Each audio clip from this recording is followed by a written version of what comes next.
নমস্কার, আমি তৃপ্তি। আমি 2022 টেট পাস একজন সাধারণ সদস্যা। আপনাদেরকে কিছু কথা বলার জন্য আজকে ভিডিওটা করা। যদিও নতুন করে বলার মতো কিছু নেই, আমরা এখন যা সিচুয়েশন সেটা সম্পর্কে 19-20 ভাবে সকলেই অবগত।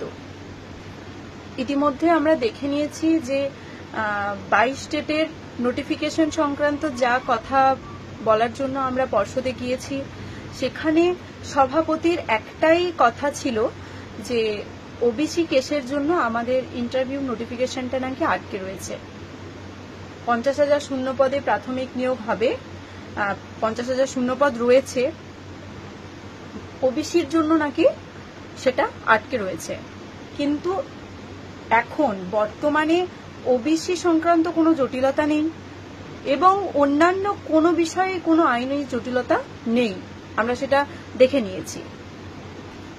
কিন্তু এর পরেও কোনো রকম কোনো সমাধান বা নোটিফিকেশনের নামগন্ধও নেই। আপনারা প্রথম দিক থেকে যদি ভেবে দেখেন, মানে আমাদের 22 স্টেটদের অবস্থা, 2017 পরে আমরা ফর্ম ফিল আপ করার সুযোগ পেলাম 2022-এ। 2022-এর ডিসেম্বরে পরীক্ষা হলো, 23 ফেব্রুয়ারিতে রেজাল্ট আউট হলো, তারপর এখন 2025-এর অগাস্ট চলছে। এখনো পর্যন্ত আমাদের সামান্য নিজেদের যোগ্যতা প্রমাণের যে নোটিশটা আসার কথা সেটা পর্যন্ত আসেনি। কি করেনি 22 স্টেট? আইন অমান্য আন্দোলন, ধর্ণা, মিছিল, পারমিশন নিয়ে আন্দোলন, তারপরে বিভিন্ন জায়গায় ডেপুটেশন দেওয়া, এর দ্বারে তার দ্বারে ঘুরে বেড়ানো, কিন্তু কোথাও কেউ কোনো সদুত্তর দেয়নি।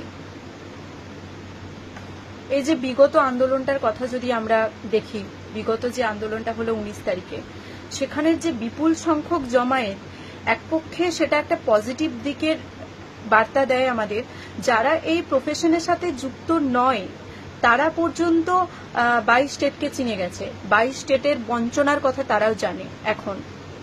তারপর পূর্ব বর্ধমানের সাহসী কয়েকজন দিদি যেটা করে দেখালেন, সেটাও যথেষ্ট পরিমাণে একটা সাড়া ফেলার মতোই অবস্থা, যেটা এক কথায় অসম্ভবকে সম্ভব করে দেখানো। কিন্তু এই কয়েকজন মিলে তো হবে না, সবাইকে এগিয়ে আসতে হবে।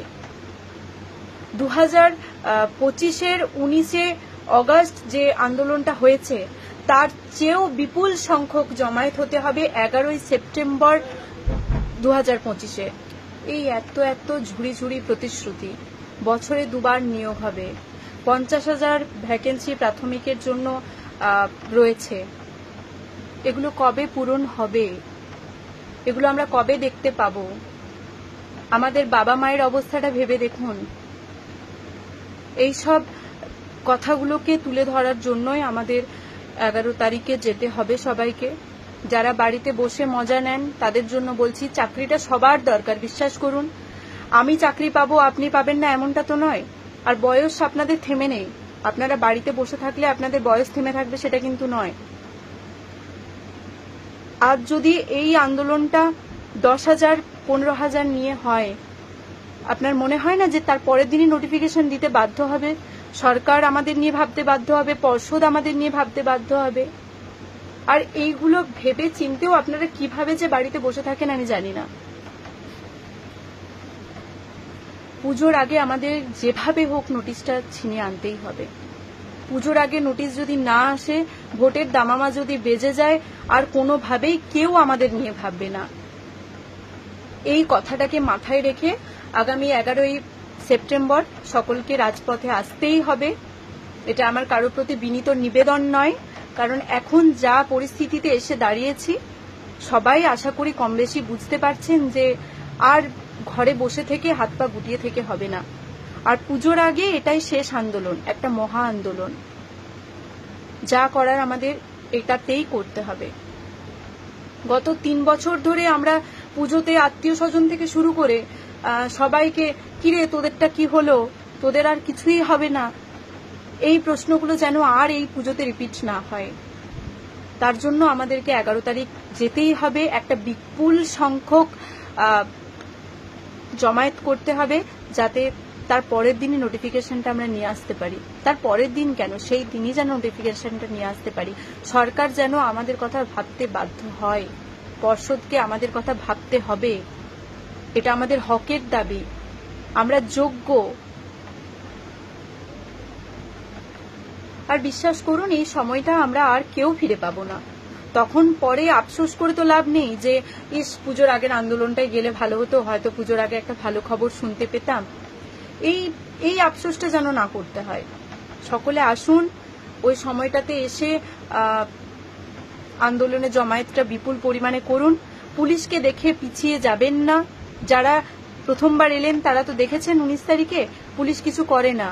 এরকমটা নয় যে মারধর বিশাল কিছু করে নেয়, না করে না। একদলকে যখন পুলিশ পিছিয়ে নিয়ে যাচ্ছে, সাইডে দাঁড়িয়ে যারা ভিডিও করছেন তারা সামনে এগিয়ে যান। রীতিমতো পুলিশের সাথে কাবাডি খেলুন।